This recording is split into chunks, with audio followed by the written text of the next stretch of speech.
দুপুরে গরম ভাত কিংবা সন্ধেবেলার স্ন্যাক্স যে কোনো সময় কিন্তু এই কাসুন্দির সাথে মুচমুচে মাছের পকোড়া সবারই কিন্তু ভীষণই প্রিয়। তাই ভিডিওটা স্কিপ না করে শুরু থেকে শেষ পর্যন্ত দেখতে থাকো। আশা করছি রেসিপিটি তোমাদের ভালো লাগবে। তো প্রথমে আমি এখানে কয়েক টুকরো লোটে মাছ নিয়েছি, যেগুলো ধুয়ে জল ঝরিয়ে এর মধ্যে একটু আদা বাটা, হাফ চামচ সয়া সস, একটু নুন আর সামান্য পরিমাণ লঙ্কার গুঁড়ো দিয়ে ম্যারিনেট করে নিলাম। এবার একটা মিক্সিং বোলের মধ্যে নিয়ে নিলাম 2 হাতা বেসন, সাথে দিয়ে দিচ্ছি পরিমাণ মতো নুন আর 1 চিমটে বেকিং পাউডার। দিয়ে দেব হাফ চামচ লঙ্কার গুঁড়ো, হাফ চামচ হলুদ গুঁড়ো, দিয়ে দিচ্ছি অল্প পরিমাণ কালো জিরে আর সাথে অবশ্যই জোয়ান। এইবার এগুলোকে ভালো করে প্রথমে মিশিয়ে নিচ্ছি।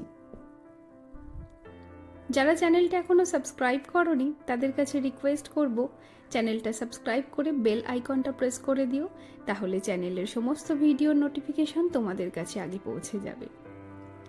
এইবার জল দিয়ে ভালো করে গুলে ব্যাটারটা রেডি হলে এর মধ্যে ঢেলে দেব গরম সরষের তেল।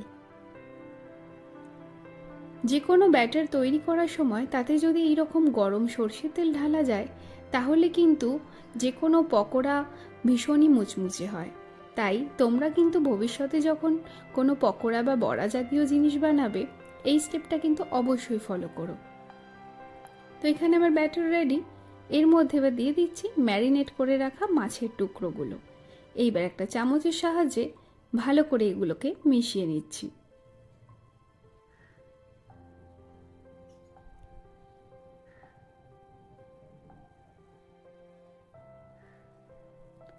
এইবার কড়াইতে দিয়ে দিলাম সাদা তেল। তেল গরম হয়েছে কিনা দেখার জন্য সামান্য পরিমাণ ব্যাটার আমি এর মধ্যে ফেলে দেখলাম। যখন দেখবে ব্যাটার পুরো এরকম ভেসে উঠেছে, জানবে তেল কিন্তু একেবারে রেডি। তেল প্রপার রেডি না হলে এর মধ্যে যদি মাছের টুকরো দিয়ে দিই সেক্ষেত্রে কিন্তু মাছ ভেঙে যাবে। আর লোটে মাছ এতটাই নরম, তাই এটা কিন্তু খুব সাবধানেই রান্না করতে হয়। তো একে একে এবার মাছের টুকরোগুলো এর মধ্যে আমি দিয়ে ভালো করে এপিট ওপিট উল্টে ভেজে নেব। তো তেলটাকে এই সাইডে কড়াটাকে ভালো করে নাড়িয়ে চারিদিকে স্প্রেড করে দিচ্ছি। এবার প্রত্যেকটা মাছ আর এক সাইড আমি উল্টে ভেজে নিচ্ছি। তোমরা যারা চ্যানেলের ভিডিওগুলো দেখো, যদি তোমাদের ভিডিওগুলো ভালো লেগে থাকে তাহলে কিন্তু অবশ্যই লাইক করে কমেন্ট করতে ভুলো না, আর পারলে চ্যানেলটা শেয়ার করে দিও।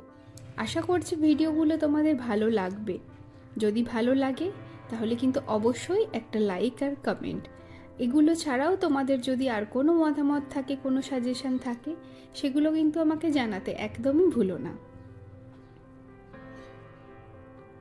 তো এইভাবে প্রত্যেকটা মাছ ভালো করে উল্টে পাল্টে ভেজে নিয়েছি।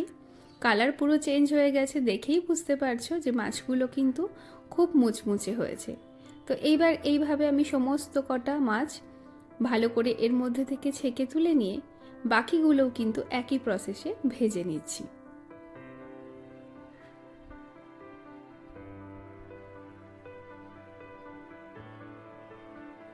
এটা বানাতে সময় ভীষণই কম লাগে, তাই যে কোনো সময় কিন্তু হাতে অল্প সময় থাকলেই এটা তোমরা বানিয়ে নিতে পারো।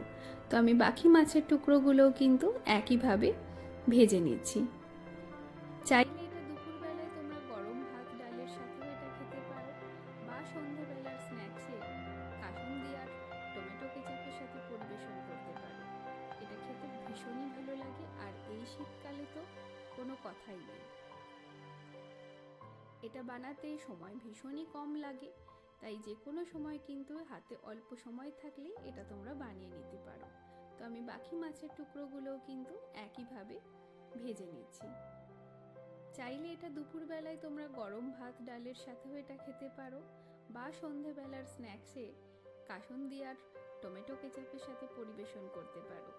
এটা খেতে ভীষণই ভালো লাগে, আর এই শীতকালে তো কোনো কথাই নেই। তো আমার সব কটা মাছের টুকরো ভাজা হয়ে গেছে। এইবার আমি এটা তোমাদেরকে পরিবেশন করে দেখাচ্ছি।